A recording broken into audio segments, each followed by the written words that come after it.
తమిళనాడులో జననాయకన్ సినిమా ఆపడానికి జరుగుతున్న ఈ పొలిటికల్ కుట్ర చూస్తుంటే ఆనాడు వైసీపీ ప్రభుత్వంలో పవన్ కళ్యాణ్ గారిపై జరిగిన కుట్రే గుర్తుకొస్తుంది.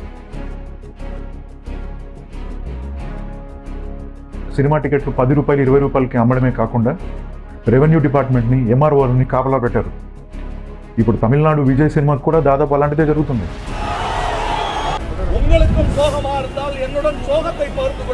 కొన్ని సంవత్సరాల క్రితం ఈవెన్ కమల్ హాసన్ గారు కూడా చాలా సినిమాలకు ఇలానే జరిగింది. సినిమా అడుగుறது నెత్తిట్టు నాను ಒಂದು కళాచారத்தை కాపాత పోయిలామాன்னு இருக்கிறேன். కానీ ఇక్కడ పవన్ కళ్యాణ్ గారు 151 మంది ఎమ్మెల్యేలను చూసి జంకలేదు సరికదా, ఈ రాక్షస ప్రభుత్వాన్ని ఎదుర్కొంటూ మనల్ని ఎవటర్ ఆపేదని ఒక స్టేట్మెంట్ కూడా ఇచ్చారు. ఆ సన్నాసికి చెప్పండి, పవన్ కళ్యాణ్ సినిమాలు ఆపేసుకుని చిత్రపరిశ్రమ వదిలేయమని చెప్పండి. మీరు అనుకోవచ్చు అన్న మన సినిమా మిగతా వాళ్ళ సినిమాలు మన సినిమాల పరిస్థితి అంటే మనల్ని ఎవరు రాయలేదు కదా. అది జస్ట్ స్టేట్మెంట్ కాదు, దీనికి రీ రికార్డింగ్లు ఉండవు, బ్యాక్గ్రౌండ్ స్కోర్లు ఉండవు. That is sheer damn guts.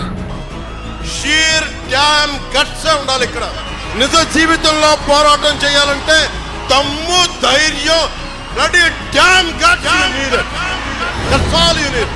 అలా అని విజయ్ పాలిటిక్స్కి నేను ఏదో సపోర్ట్ చేస్తూ వీడియో చేయట్లేదు. కరూర్ ఇన్సిడెంట్లో 41 మంది ప్రాణాలు పోవటం, ఆ ఇన్సిడెంట్ని నేను ఏమాత్రం సమర్థించట్లేదు.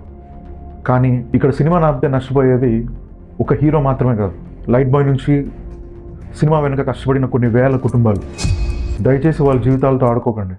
ఇక ఫైనల్గా తమిళ ఆడియన్స్కి నేను చెప్పే ఒకే ఒక మాట, నీతి వెల్లుం నల్లదే నడుக்கும்.